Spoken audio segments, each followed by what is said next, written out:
讲到了这一次其实是2个 F-18，它要护卫电侦机。可你刚刚讲说，哦，这个护卫是有学问的。你以前担任 F-16的驾驶员的时候，就是专门做这个护卫工作的。好，我先讲一下我们以前怎么样做护航任务。哦，宝杰，这是 F-16。以前我们在做警戒待命护航任务的时候，是，你看各位可以看到，这就是你，这是我，哦，这是我。好，年轻时候我，你看哦，我们在 F-16上带一个什么很大的副油箱。哦，这是副油箱，这是副油箱。好，各位，除了副油箱之外，这么大副油箱之外，你看我们带了什么？全副武装的什么？飞弹，飞弹就是有副油箱。看到副油箱就知道什么？有任务了哦，是完成的。好，各位可以看到哦，今天我们截取到了这一架 F-18的图，对，各位看到也有副油箱，副油箱表示什么？他要做长程的这个工作，没错，表示他有任务在执行。当然不晓得他带多少的武力，但是表示说他是明显的就在做一些海峡的护卫的任务。他的主角是谁？可能不知道，所以这个东西非常神秘。所以到底是不是电侦机，其实我们也不知道。对，所以到底是怎么样呢？其实我心里非常的清楚。为什么？因为台湾跟美国的关系是一直以来非常神秘的。怎么样神秘？好，宝杰，不，我今天非常好奇是，你刚刚讲到了，过去你曾经是 F-16的飞官，你要保卫整个台湾的安全。可是我很非常好奇啊，难道美军可以在台湾上空随时来来去去、跑来跑去吗？难道今天它是离台湾非常近，出了问题，然后才要在我们的台湾的机场降落吗？难道我们的台湾空域是让美国如入无人之地吗？宝杰，好，你看啊，各位看一下，这一架飞机在花莲嘉山基地，这一架飞机来无去无踪。我在成吉思汗那边飞了4年，这一架飞机是美军借我们的，所以你知道吗？这是美军借的，借我们的这是什么飞机？T-38的教练机，就是我们 F-16的前身来做训练。宝杰，这个是很神秘的一个状况，这第一个。第二个，宝杰，你可以看到，这个是我，对，10几20年前在美军后面一架什么？F-15的先进的战斗机，也就是以前我们台湾最想买的这个2代飞机。我们最想买 F-15了。所以宝杰，从我这个图上面你可以看到蹊跷，这是美国的，这是美国的，是不是很神秘啊？都是美国的，都是美国的飞机，都是我们跟美国在做一些比较神秘的一种状况。所以宝杰，很多年了，今天该来了。怎么样该来了？为什么该来？这一架飞机还不来，宝杰。我跟各位讲一下，今天为什么这么敏感？第一个怎么样？前几天各位知道，我们假想的中线的什么 M503航线，对，已经开始运作了。它有很多的飞机开始飞行了。对，今天有没有可能是美军长期在这附近做一些侦测的任务，收集情资？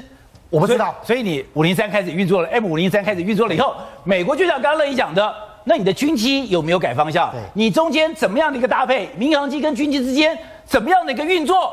它必须要派它的电侦机来把所有的情资收集清楚。宝杰，这个我不确定，但是重点来了，宝杰，以我飞战斗机的经验，今天 F-18的飞机你能飞多远？飞很远吗？不会很远哦。所以为什么我们要带什么？很大的副油箱可以增加距离，对不对？是。好，宝杰，这个是 F-22，对不对？当我今天如果真情况要保卫我这个飞机，或者我打仗的时候，我可能3、2下都不会有啊，没有油了。所以我必须在执行任务的时候，第一个神秘任务我要带副油箱，对，增加我的航程。第二重点，再怎么样航程大，宝杰，你要到哪落地啊？在哪落地？台湾吗？是，不可能。是白云机场？不可能，不可能。菲律宾哦。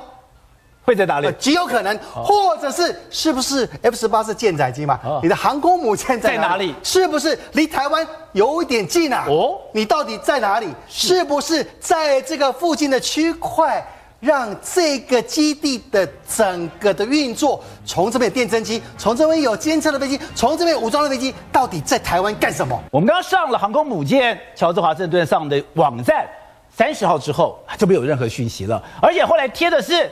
他在里面进行演习动作，是不是代表说他现在已经到了台湾的附近了呢？极有可能。我讲了，以我是战斗机飞行员的角色，这个飞机再怎么厉害，我不可能脱离太久，一定有一个相当的距离，还有一个机队跟强大的后盾在保护我。所以今天机队到底在哪里？宝杰，我跟各位讲一下，以前我们在空军的时候，各位可以看到，美军是全世界都插旗。所以我刚为什么讲说宝杰该来了？这么多年美军没有来，不正常，不正常。所以现在该来，为什么？你看整个的环太平洋，整个的东南亚菲律宾非常强大，对，为什么？因为有美军的基地。你说现在只要打黑色的地方都是他的基地，是东北亚也有美军的基地，但是我们讲重点来，最重要的什么？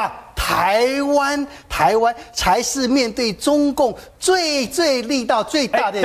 导播，我们来看这个图就非常有意思哦。美军在这边有一个东北亚的基地群，有一个关岛基地群，有一个东南亚基地群。你们发现，反而是离中国大陆这一块反而空出来了，而空出来这一块是哪里？空出来这一块刚好是台湾。所以宝杰，你讲到重点了哈，这3个基地群你怎么来 support 这个战斗机资源？不可能，对不对？所以它是不是在这个最重要的区块附近，它可能要1个点、2个点，就是要航空母舰战斗群，让这个飞机可以近的密接支援，来检查这个台海防线到底现在出了什么样的状况？到底是不是中共开放了这个中线左右以6的这个飞行路径？到底他发现了什么东西？到底美国是不是要透过这个管道来了解中国干什么？重点来了，宝杰，你讲了一个重点，我非常兴奋。为什么？怎么样？这么多年美军没有战斗机落到我们的空军，从来没有过，直升机也没有过，什么都没有过，欢欣鼓舞啊！我只能这样讲，大家高兴得不得了。不过现在大家不要去看，因为全面封锁，可能你也看不到什么东西。好，那李宇。